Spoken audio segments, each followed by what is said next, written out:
ఇక మంత్రి నారా లోకేష్ కీలక ప్రకటన చేశారు. టీటీడీ పరకామణి వ్యవహారంలో సిట్ వేయబోతున్నట్టుగా చెప్పారు. ఇప్పటికే పరకామణి ఎపిసోడ్లో కేసులు పెట్టి చార్జ్ షీట్ దాఖలు వేసినట్టుగా వివరించారు.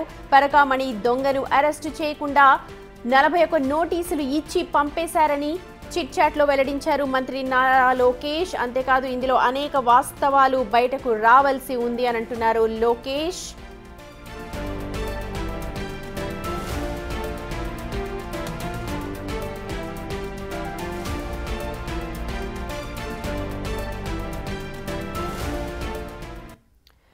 టీటీడీలో పరకామణి దొంగకు సంబంధించి లోకేష్ చిట్ చాట్ లో చాలా ఆసక్తికర వ్యాఖ్యలు చేశారు.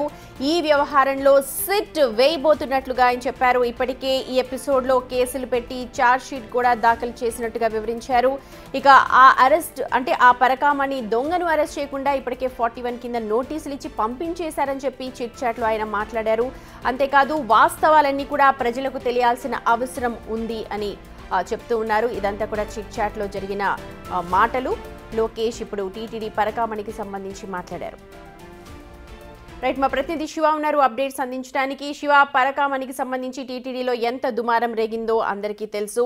ఇప్పుడు దాని మీద లోకేష్ మాట్లాడారు. అంటే దీన్ని చాలా సీరియస్ గా తీసుకుని ఇప్పుడు దానిపైన విచారణ జరిపే అవకాశం కూడా ఉంది. దీంట్లో సిట్ కూడా వేస్తామంటున్నారు. ఒకసారి ఏం జరిగింది, ఏ సందర్భంలో ఈ మాటలు వచ్చాయి ఒకసారి చెప్పండి.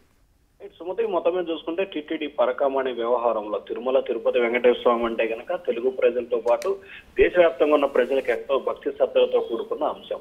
గత ప్రభుత్వ హయాంలో టీటీడీ వ్యవహారంలో కల్తీ నెయ్యి విషయం కావచ్చు, తాజాగా పరకామణి దొంగతనం విషయంలో కావచ్చు ఇష్టానుసారంగా వ్యవహరించారు. తాజాగా ఈ రోజు మంత్రి లోకేష్ ఆయన ఛాంబర్ లో జీఎస్టీ సమావేశం, ఆ తర్వాత 25వ తేదీన డిఎస్సీ పత్రాల పంపిణీకి పవన్ కళ్యాణ్ ఆహ్వానించే క్రమంలో కూడా మీడియా మిత్రులతో ఆయన చిట్ చాట్ నిర్వహించారు. పరకామణి ఎపిసోడ్ లో ఒక రోజులో ఛార్జ్ షీట్ వేసే పరిస్థితి కనిపించింది.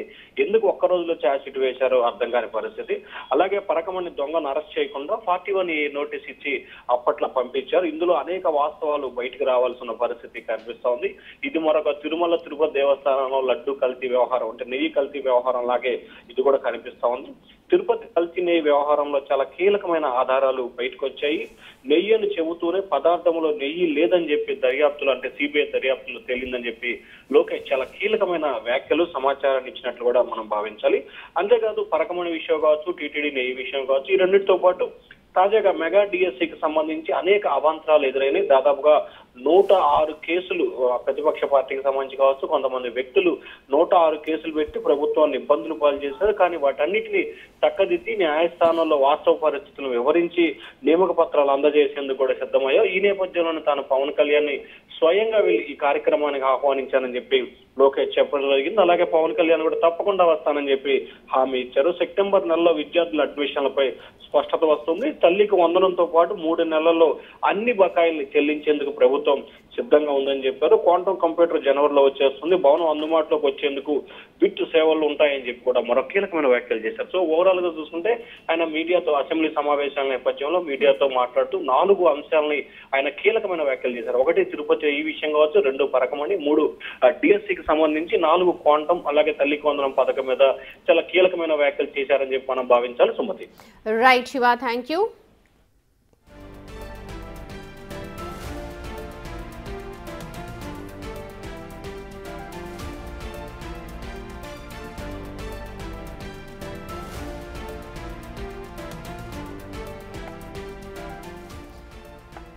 ఇవాళ జరిగిన ఒక చిట్ చాట్ లో లోకేష్ టీటీడీ పరకామణికి సంబంధించి మాట్లాడారు. ఇప్పటికే టీటీడీ పరకామణి వ్యవహారంలో సిట్ వైపోతున్నట్టుగా కూడా చెప్పారు.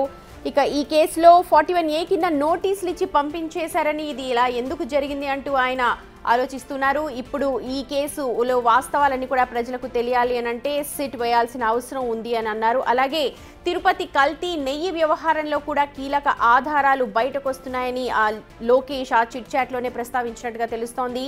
నెయ్యి అని చెబుతోన్న పదార్థంలో అసలు నెయ్యే లేదు అంటూ సిబిఐ దర్యాప్తులో తేలింది అని అంటున్నారు. దీనిపై కూడా పూర్తిగా దర్యాప్తు జరిపి ప్రజలకు వాస్తవాలన్నీ తెలియజేస్తాము అన్నట్టుగా మాట్లాడారు లోకేష్.